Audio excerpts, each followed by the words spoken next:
नमस्कार मंडळी, मी वैशाली तुम्हा सर्वांचं आपल्या माऊलीज किचनमध्ये मनापासून स्वागत करते।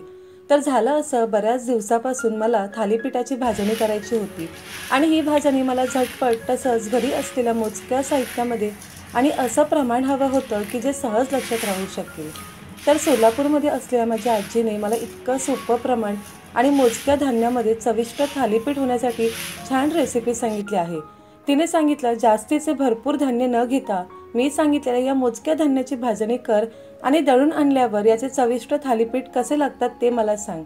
तर म्हटलं, चला ही आजीने सांगितलेली साधी सोपी थालीपीठाच्या भाजणीची रेसिपी तुमच्यासोबत पण शेअर करावं। संपूर्ण व्हिडिओ पाहिल्यावर तुम्हाला ही भाजणी कशी वाटली हे मला कमेंटमध्ये नक्की सांगा। चला मग करूया सुरुवात। तर मंडळी, आता पावसाचे दिवस चालू झाले आहे।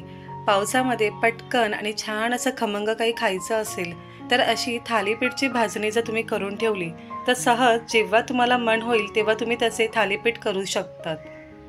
तर इथे अगदी योग्य प्रमाणात आणि तुम्हाला सहज समजेल त्या प्रमाणात आपण भाजणी बनवणार आहोत।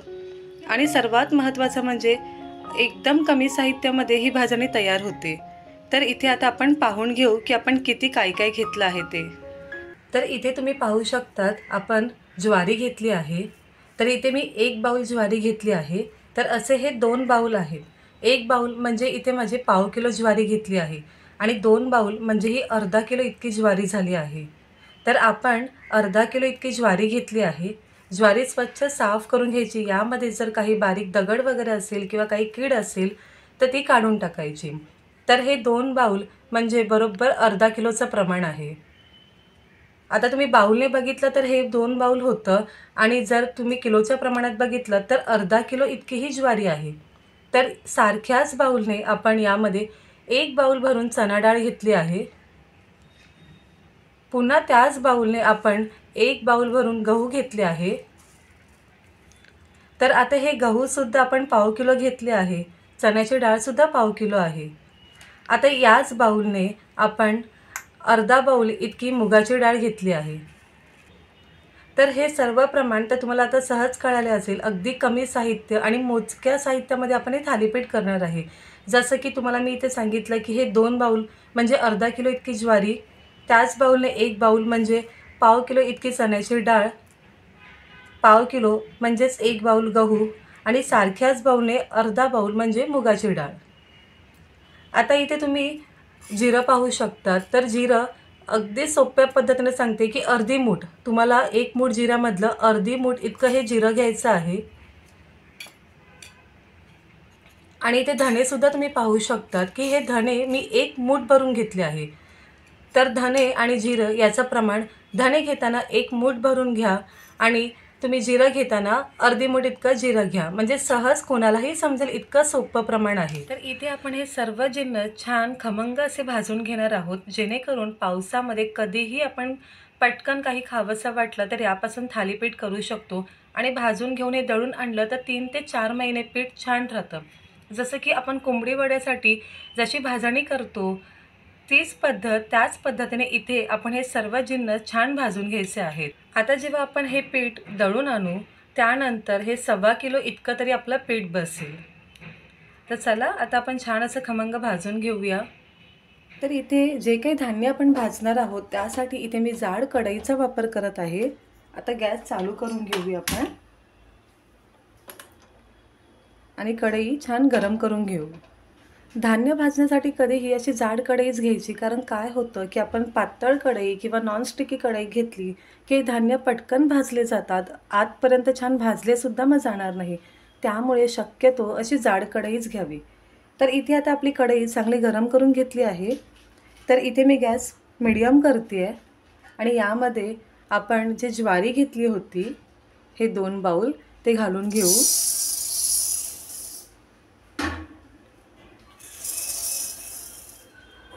आता आपल्याला मीडियम फ्लेमवरच ही ज्वारी छान खमंग आणि खरपूस अशी भाजून घ्यायची आहे। गॅसची फ्लेम ही एकदम मोठी ठेवू नका, नाहीतर धान्य हे पटकन जळले जातील आणि आतपर्यंत चांगले भाजले सुद्धा जाणार नाही। त्यासाठी इथे मी मीडियम फ्लेमवर छान खमंग अशी भाजून घेणार आहे ज्वारी। तर इथे आपल्याला ज्वारीचा रंग थोडा बदलेपर्यंत भाजून घ्यायचा आहे।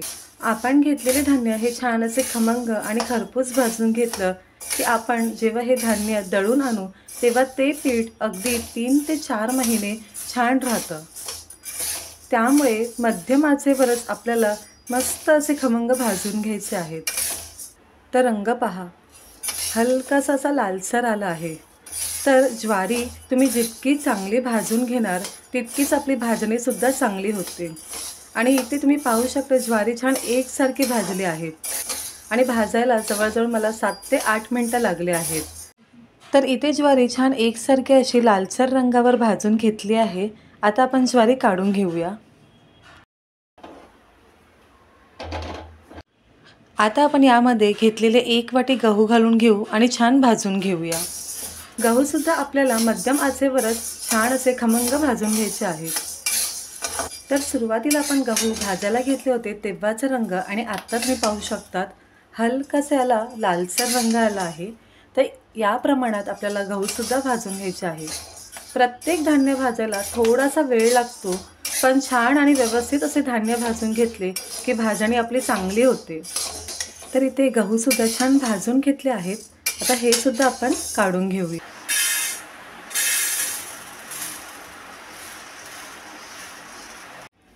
आता पुन्हा याच कढईमध्ये आपण ही चण्याची डाळ आहे ही भाजून घेणार आहोत.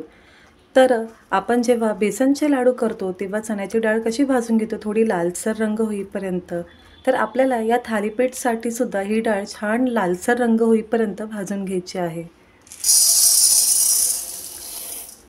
तर इथे मध्यम आचेवर आपण डाळ छान लालसर रंग होईपर्यंत भाजून घेऊ. तर हे पहा, डाळसुद्धा छान भाजली गेली आहे. तर आता आपण ही डाळ काढून घेऊया आणि यामध्ये मग मुगाची डाळ भाजून घेऊ.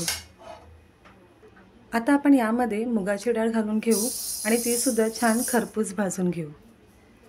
तर इथे जितके पण आपण धान्य भाजून घेतले आहेत हे मध्यम आचेवरच भाजले आहे. तर इथे मुगाची डाळ भाजतानासुद्धा मी गॅसची फ्लेम ही मध्यम ठेवली आहे. आता मध्यम आचेवरच आपल्याला डाळसुद्धा छान लालसर रंग होईपर्यंत भाजून घेऊया. तर इथे मुगाची डाळसुद्धा पहा छान लालसर अशी भाजून घेतली आहे. आता आपण ही डाळ काढून घेऊया.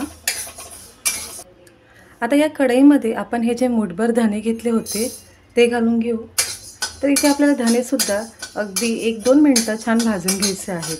तर इथे धणेसुद्धा चांगले भाजून झाले आहेत. तर आपण हे सुद्धा काढून घेऊ. आता कढईमध्ये आपण अर्धी मूठ इतके जिरे घेतले होते हे घालून घेऊ आणि जिरेसुद्धा आपण छान भाजून घेऊया. तर इथे जिरासुद्धा छान भाजून झालं आहे. आता आपण गॅस बंद करून घेऊ आणि हे भाजून घेतलेलं जिरासुद्धा काढून घेऊ. तर इथे आपण सर्व धान्य छान भाजून घेतल्यावर गार करून घेतले आहे. आता जेव्हा आपण हे घरघंटीमध्ये किंवा चक्कीमध्ये दळायला देणार तेव्हा ही भाजणी आपल्याला रवाळ दळून घ्यायची आहे. गव्हाचं पीठ असतं इतकं बारीक दळून घेऊ नका. तर इथे आपली छान अशी भाजणी तयार झाली आहे. आता जेव्हा तुम्हाला ही भाजणी अगदी परफेक्ट आहे हे पाहायचं असेल तर यातली चण्याची डाळ बोला, गहू बोला, ज्वारी बोला, तुम्ही काहीही खाऊन पाहणार ना तर अगदी कुरकुरीत लागेल. तर इतकी आपल्याला छान कुरकुरीत होईपर्यंत भाजून घ्यायची आहे. तर आजची ही थालीपीठाची भाजणीची रेसिपी तुम्हाला कशी वाटली हे मला नक्की कळवा. अगदी मोजक्या साहित्यामध्ये आणि कमीत कमी साहित्यामध्ये ही भाजणी तयार होते आणि यापासून जेव्हा आपण थालीपीठ बनवू तेव्हा ते अतिशय स्वादिष्ट चविष्ट लागतात. तर पुढच्या व्हिडिओमध्ये आपण या भाजणीपासून मस्त खमंग असे थालीपीठ बनवणार आहे. तर आजचा व्हिडिओ इथे सेंड करते. पुन्हा भेटूया अशा छानशा आणि नवीन रेसिपीसोबत. तोपर्यंत स्वादिष्ट खा आणि आस्वाद मिळवा. माऊलीज किचनला लाईक, शेअर आणि सबस्क्राईब करायला विसरू नका. धन्यवाद.